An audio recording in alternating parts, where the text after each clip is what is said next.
Howdy, welcome back to Lane Change. I'm Keith Lane, and we're joined today by two very special guests, Justin and April Gaidusek. Welcome, guys.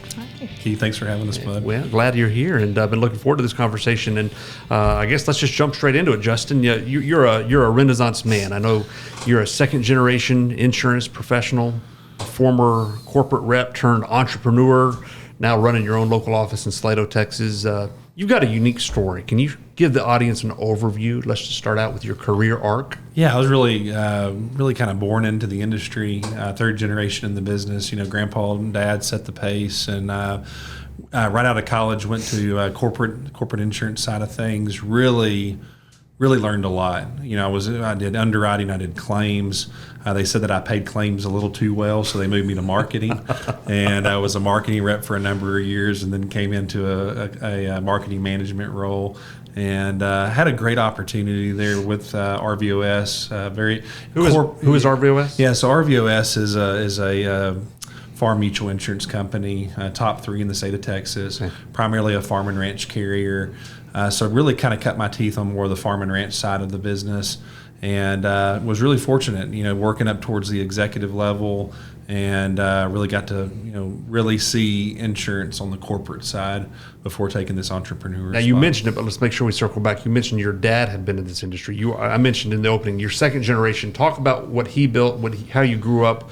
You were introduced to this industry at an early age. Yeah, most definitely so. So it's kind of funny to see how this industry has changed and evolved over the years. And I kind of got to see, you know, going out on the scene with my grandpa, you know, looking at people's properties. And at that particular time, they also even handled the claims side of it. And then you kind of evolve more in my dad's era, where you start kind of seeing a really you know, small agency working with Rollo Insurance, both, you know, probably more captive, but kind of the start of an independent agency as well, to take care of some of the stuff that RVOS couldn't take care of when it came to auto, commercial, and life. And so he was RVOS as well. Yeah, he was, most definitely so. And then I had an uncle that was the president of RVOS Insurance for a number of years. He was an agent.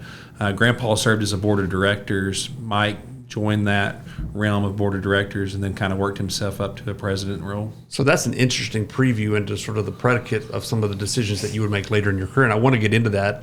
Obviously, you know, Lane Change, our whole program here is oriented around helping folks understand the thought processes and decision making, and the sum total of life experience that compels people to consider a professional lane change, which obviously we'll get to that here in just a minute. What did you like about what you were doing in the corporate realm? What did you not like about that track? Yeah, Keith, you know, right out of college, it was a great opportunity to really learn the industry and learn the business. I mean, again, you know, where rubber kind of meets the road when it comes from a claims side of standpoint, to really understand the policy and how it works, and really understanding why you have insurance, you know, from a claim standpoint.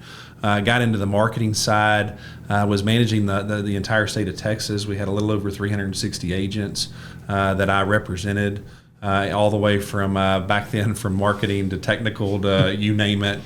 We were teaching people how to utilize our system, how to, you know, sell our product, and was really doing a lot of the marketing stuff for those agents. Greatest part of it was got to travel the state of Texas, made some great relationships with some independent agents at the time, and some relationships that I still get to hold and get to stop in towns and see every once in a while when we're passing through. So the relationship side of that business was incredible. But I learned one thing really quick, and really more like two things. One is just the glass ceiling of corporate. You know, the idea that I could work. And you know, I don't go 100%. I go 120% in everything that I do. And April would probably agree that I go 120 miles per hour with what I do as well. Literally and figuratively. Yeah, exactly. Exactly right. And so with that being said, I probably out-traveled most. I was, you know, out in the field, you know, 4 or 5 days a week. Meeting agents, recruiting agents, working with those particular agents. And so the idea of working so many hours, but knowing that at the end of the day I was still only going to make X, and that glass ceiling was just something that I couldn't really deal with. The second thing is just the politics, you know, that comes with that, right? Sure. I didn't want to be in an executive role where my job every 4 years depended on an insured, Sure. that maybe doesn't understand the industry to vote me in or out in that executive role. So that was something that I had to look out for the family. But travel was a big piece of that, and I know April was a trooper during that. But I woke up one morning in Lubbock, Texas. I still remember this. I'd flown in, ran around and saw a couple different agents in a different town, and then I was flying to, I think it was El Paso the next day, and I woke up in a hotel room, and I didn't know where I was at, and I didn't realize where I was going the next morning just because I was going running so fast and so furious. And so when Madeline came on board, our oldest daughter, I started looking at things a little different when it says travel. That's an interesting point, and that was going to be my next question. So let me just flesh that out. Yeah. So was that moment where you woke up and you were just pushing so hard, moving 100 miles an hour, figuratively, was that the singular moment where you realized that maybe I need to think about something different professionally? A lane change might be. I think that was definitely the start. I mean, the idea of April being home with our first child, me traveling, 4 to 5 days a week. And it was great. I mean, I enjoyed the travel, enjoyed being out with agents and doing what I was doing.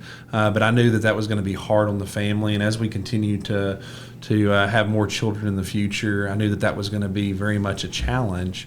When we were young and without kids, got to enjoy some of the points from travel and those kind of things, to go see some things that we would want to go see, vacation-wise. But that still was not enough to not look at building our family.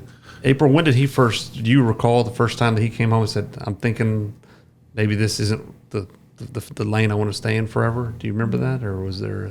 I think it was just a struggle with having a baby at home and just wanting that time together, and him being away so much. I think just realizing that wasn't the most important thing. So you were both feeling it at the same time. Yeah. Gotcha. Okay. So you have, again, so much industry-specific context that we can get into here. So while your professional lane change took you from corporate ultimately into entrepreneurship, you did do so within the same industry. Let's talk about your industry specifically. Statistically, I think I was doing some show prep, and I think one of the very common concepts in insurance is most people don't grow up to get in with the intention of getting into insurance. Insurance sort of finds them. I think you're probably familiar with that concept. Can you talk about what you've witnessed? What have you witnessed with this phenomenon, and why do you think that's the case? Why do people? You've been in this industry now for most of your professional career. You've changed from corporate to entrepreneurial. Why is it that most people don't get into insurance, or why is it that people don't know about insurance? What is it it's made it so good for y'all professionally? Yeah, I don't think most people understand the idea, the give it takes when it comes to our industry, right? The idea of residual income is such a great piece. Now granted, that's going to take 2 or 3 years to build on, right? And you've got to know that going in, that it's going to feel like all I'm doing is spending money to make money. Mm-hmm. But when that 3rd year rolls around and that 5th year rolls around, and then now you're 7 or 8 years in, you start realizing every moment that when I wake up, I'm making money for my family, but before I even make the first phone call or a first email or any of those kind of things. So the idea of having residual income, I think, is a really great piece to our industry that people don't really think through or understand. Sure. Also, just a personal relationship style business. Mm-hmm. I think that's probably the biggest sell for me, is to get personal with people and to have that kind of relationship, and really it doesn't matter what's on the piece of paper. It's the relationship that I have with that client is what I'm selling, and my name. So that's an interesting point. Let me expound on that just a little bit. So, and some might even say this is the 1,000-pound gorilla with some viewers, depending on what industry they're in. But the stigma of a career in insurance is not necessarily a good one for a lot of people. Most folks would rate insurance sales one rung above used car sales, right? I mean, I think I think this is a fairly common misperception, or maybe it's an appropriate perception.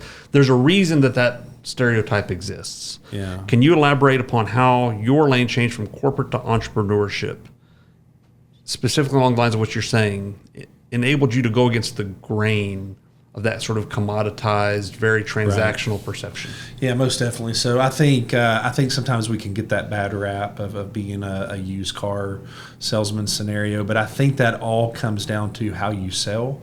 And I've never sold on price. You know, I've always sold on relationship, on giving an honest opinion, understanding how claims work and how that policy is going to be able to respond for their family in the future.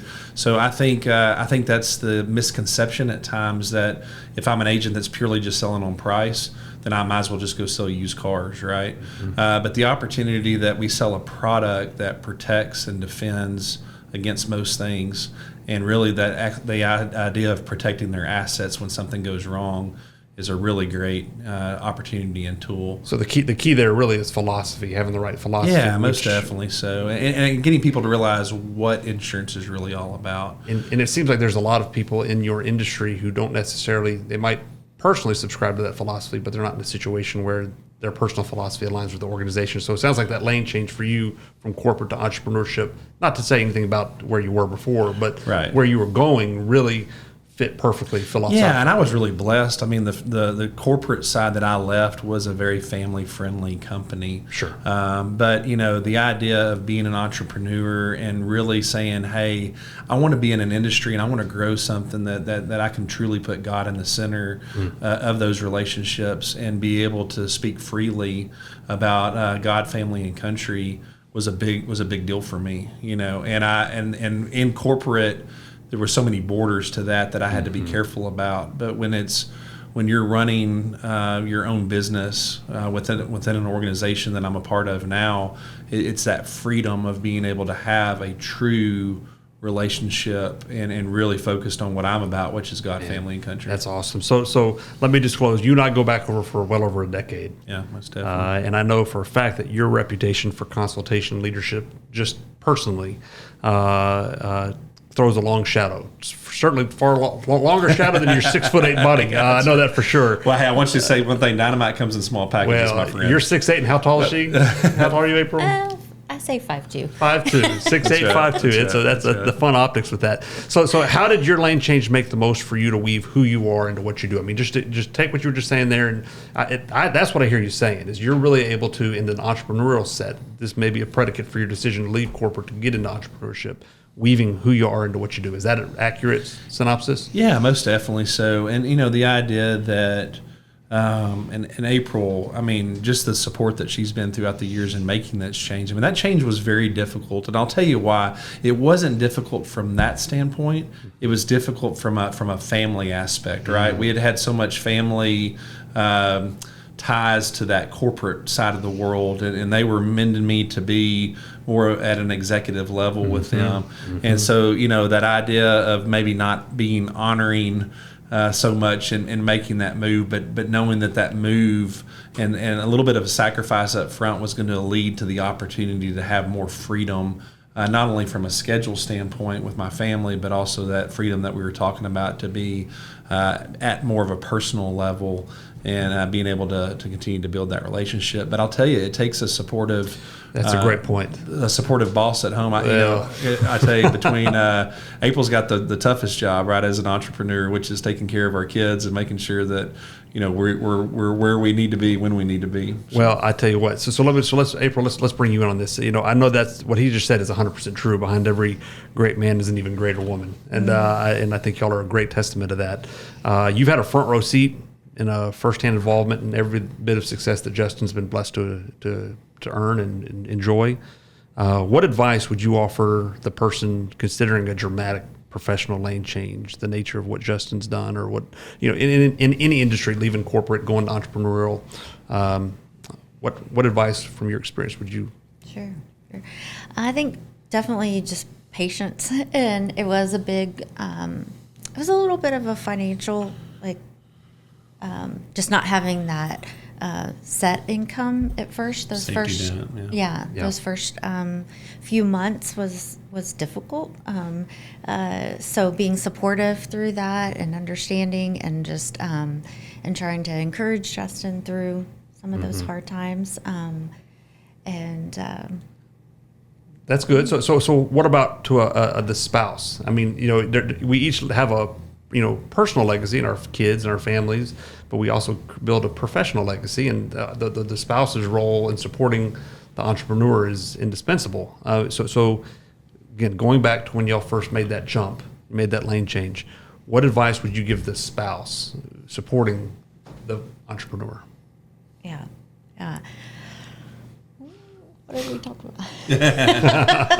Well, just like April said, I mean, there was a lot of patience that had to happen. I mean, we were used to a sole income when April had Madeline. She was a teacher by trade and decided that being a mother was the most important thing, and we both agreed on that. And so it was tough being a sole income provider, even at the corporate level of steady income, to make that change.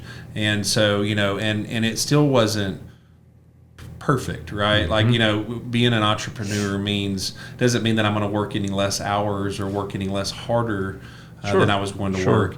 It's just that idea that I'm able to balance my schedule in such a way to where I could be there more. And so where April was super supportive was understanding that. Sometimes she might have dinner ready at 5:30, and it might be me flying in at 6 o'clock, because we had to take care of a client before we headed out, or whatever that looks like. But I think having patience and just her always being supportive of that perfect picture that maybe just wasn't quite perfected, but took a little time for it to perfect. And I think she would agree. I mean, we feel like we've got some perfection going on with within our family in regards to our schedule and time with our kids. No doubt there's a lot of prayer in there too, I'm sure, right? Oh, yes. Leaning on your friends and family and praying, I'm sure. So let me wrap it up with one last question. So, I think one thing that everybody, out there, regardless of where they are, what they're doing, what they're contemplating, I think the benefit of hindsight is always 20/20. Looking back, if you could maybe you both take a shot at this and we'll wrap it up. If you both could go back and talk to Justin and April, 20 years ago, before all this, y'all went down all this road, what advice would you want to give them? You want me to go first, or you? Sure. Yeah, okay. Keith, I think the hardest thing about being in business is when and how to make the right move. And I think that obviously we can both agree that God always has a plan. If we give him give him everything, he's always got the roadmap for us. And so that's what we've tried to do. But I would say probably this idea that, hey, let's push this off a little bit. I think it's always now. And so sometimes, I think as we're in a corporate atmosphere talking about being an entrepreneur, sometimes it might be too late, right? I mean, I was very lucky to kind of have a good reign on, hey, I've been here 7 years, I've learned a lot, I want to continue to honor these relationships, but I know that I've got to make a move now, and I can't wait till later. It's kind of like that saying, you talk to young couples and they say, hey, we'll have kids when we can afford it, right? Well, there's no such thing as being able to afford to have kids. You wait till you can afford them, you'll never have them. That's exactly right. That's right. And so I would say that's probably the biggest thing is when you have that burning desire in your heart to say, hey, I need to make a jump. And sometimes when it sounds really crazy is when I think God's talking at times. And so, because it was one of those things. My dad called me and he said, son, what are you doing? You've got a steady corporate job and you're rising to the top quickly.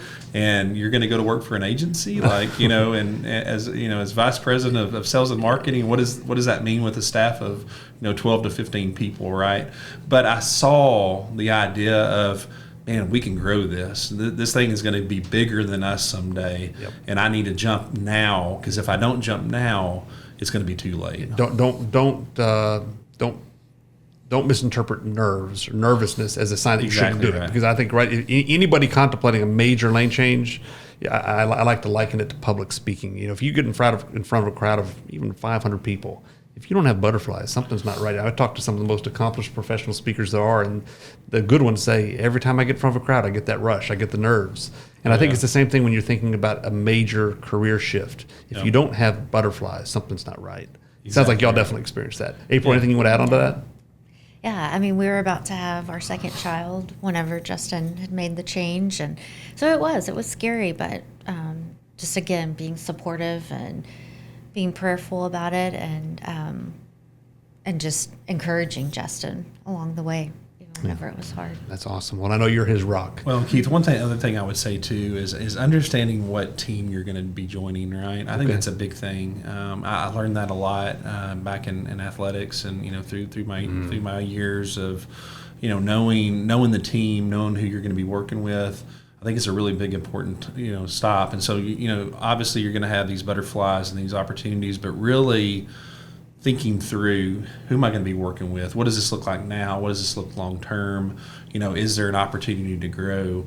And I saw that, just clear as day, the fact that this is a true opportunity, that this company is going to outgrow us someday, which is exciting. For sure. So. Well, that's a great note to finish on. I appreciate y'all being here. Thank you for making time. Y'all are a special couple, and I'm grateful for your friendship, and I'm grateful for you being on Lane Change. For those of you watching, make sure you like or follow our podcast. Thank you for joining us. We'll see you again next time.